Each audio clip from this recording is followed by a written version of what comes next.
perfect. Perfect cop, perfect husband, perfect father. To be honest, he'd never doubted that absolute truth. Until tonight.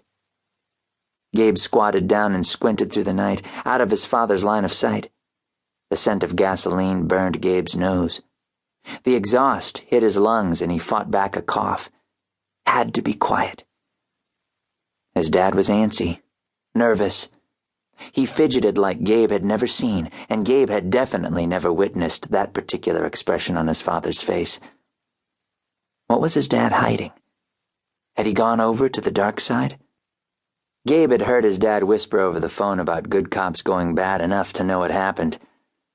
His entire body stilled. Maybe he should just go. Did he even want to know the truth? He shoved the apprehension aside. He needed to know. A bus pulled into the station, its headlights sweeping the parking lot and momentarily exposing an unexpected sadness on his father's face. Another emotion, anticipation, glittered in his eyes. Who was his dad waiting for? The doors opened, and one after another, passengers disembarked. The excited, the down and out, the dead tired. Then a teenager, with long, dark brown hair, exited and scanned the terminal area suspiciously. Patrick straightened, his entire body going on alert. Gabe took another look at the girl. A weird sense of déjà vu swept through him. She looked familiar, but Gabe knew he'd never seen her before. She was gorgeous. And scared. She turned back to help the blonde girl behind her make it down the few stairs to the street. Ugly bruises marred the blonde's face, and each step made her grimace and hug her arms to her body, as if her ribs ached. Patrick Montgomery stepped out of the shadows and caught the girls' attentions. The relief on their faces obvious. Idiot. Here he'd been suspecting his father was up to no good, yet obviously this was police business. He'd kicked Gabe's butt for following him here. What if these teenagers were going into WITSEC or something? Maybe there was a U.S. Marshal around, too. Gabe shrank farther into the shadows. If he got out now, his dad would never know he'd followed. Mr. Montgomery? You really came? The tremulous whisper stopped Gabe. He turned back to see his father sweep the brunette into his arms for a crushing hug. Yes, honey. Patrick's voice broke. And it's Dad. Gabe stilled. No. It couldn't be.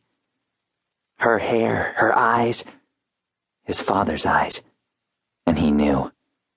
What the?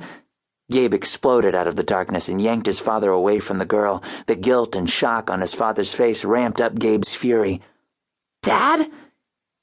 Is this some kind of sick joke? 'Cause I'm sure not laughing.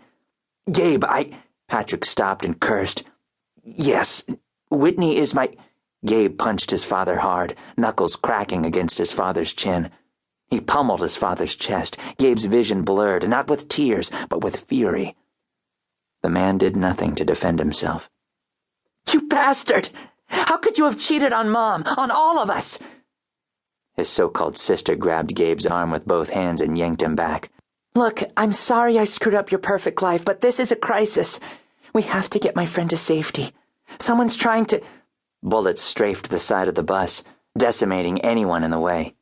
An elderly woman reaching for a suitcase sprawled to the ground. Panicked screams and cries of agony filled the night. Patrick homed in on where the shots had come from and ran that way, his gun at the ready. Gabe, get the girls inside and call 911. Gabe turned to grab them, then slipped on the blood oozing from the wounded.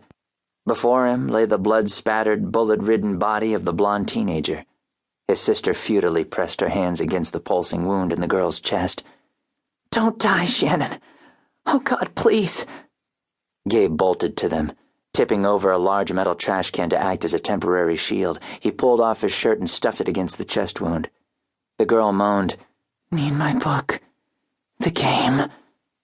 A gurgling sound came from her throat, and crimson rivulets ran from the side of her mouth. Stop them. Shannon!